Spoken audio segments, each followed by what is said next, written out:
In this video, I'm bringing you on site with me to talk about Firelane and ADA code violations, why this information is important for you to know as a business owner, also how it can help you make more money by educating customers, and if you stick around until the end of the video, I'm also going to give away a bonus tip about how you can identify a specific violation, which will help you increase sales and establish you as the subject matter expert when dealing with customers. Let's go. What's going on, guys? Welcome back for another video.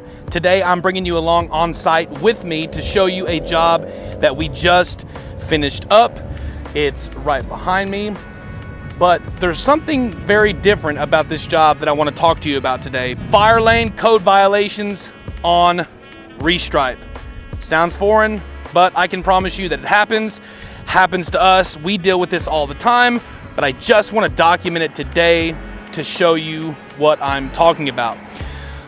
Initially, we got a call from this customer because they received a Firelane code violation because the city that I lived in updated its Firelane codes.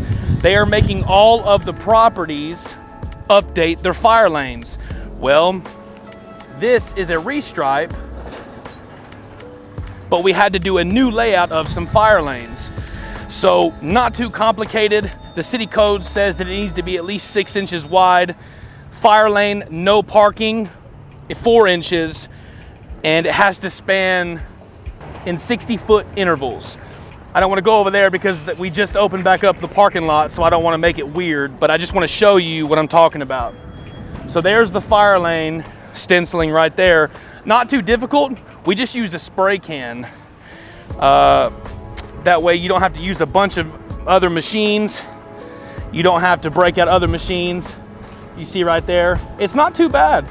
As long as you're spraying with an inverted spray can and stay far away and don't spray it too thick, then it won't seep through. This one wasn't really that good, but it's passable. Customer's not even gonna notice it.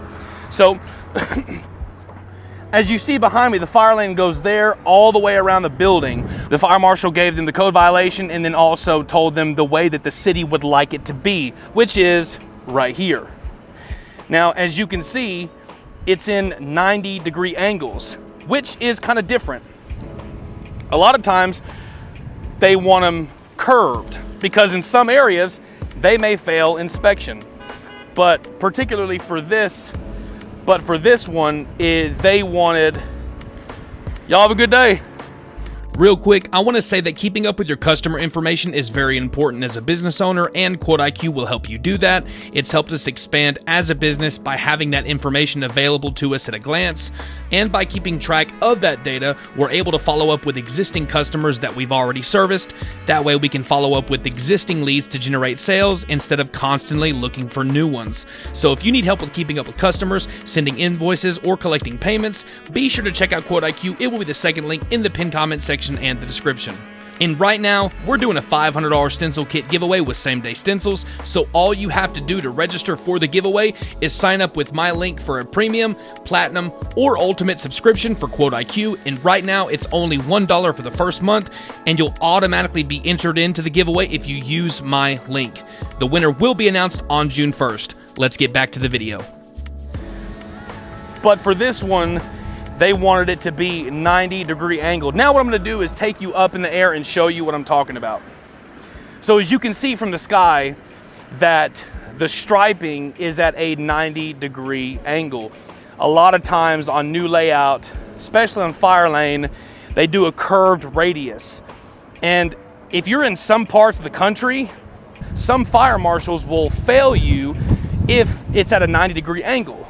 Some places in municipalities make it where it has to be at a radius. But you can see up here that they wanted it to be at a 90-degree angle. You know, it's kind of different. I'm actually gonna get in contact with my fire marshal and then ask them why they wanted it to be done this way. But from my understanding, what the customer told me is that the city is making these properties that don't have any Firelane on them update their property and add Firelane. What does that mean for me as a service provider? It means that I'm gonna get a lot more work, and I'm kind of excited about it.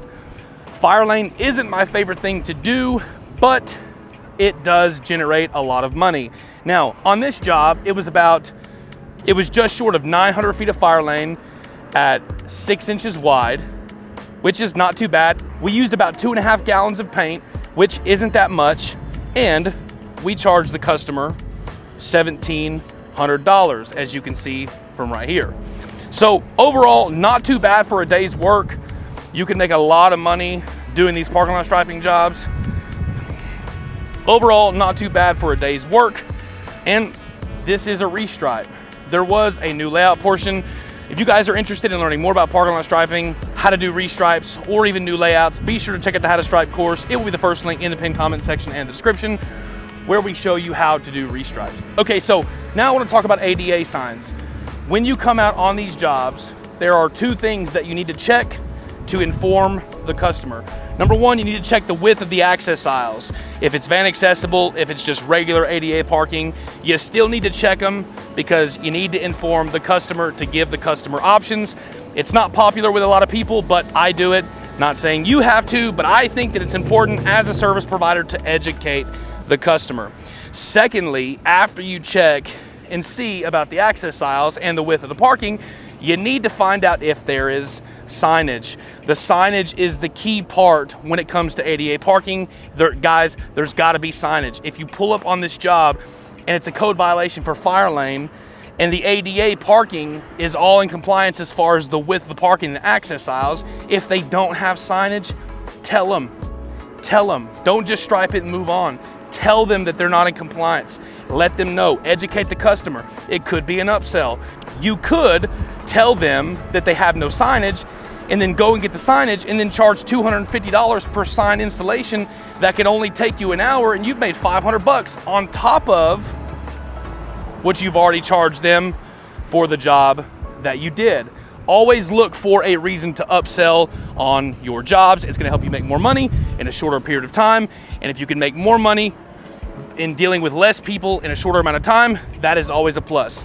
And if you guys are interested in learning more about ADA parking, signage, so on and so forth, be sure to check out the How to Stripe course where we cover those things to give you the information that you need to go out, educate the customer, and make a bunch of money doing it. Anyways, guys, thanks for watching. Be sure to check out How to Stripe, and we will see you in the next video.